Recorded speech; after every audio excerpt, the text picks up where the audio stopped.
You ask Tiger to solve. This deals with linear equations with one unknown. The final result is x equals 100.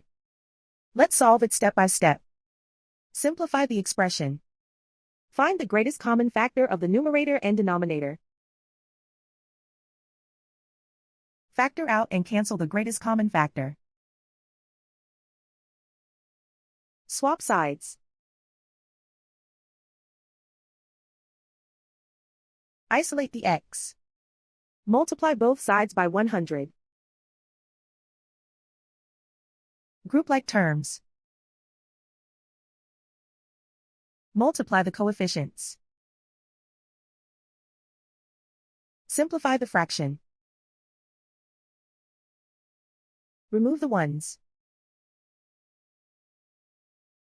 And so the final result is x equals 100.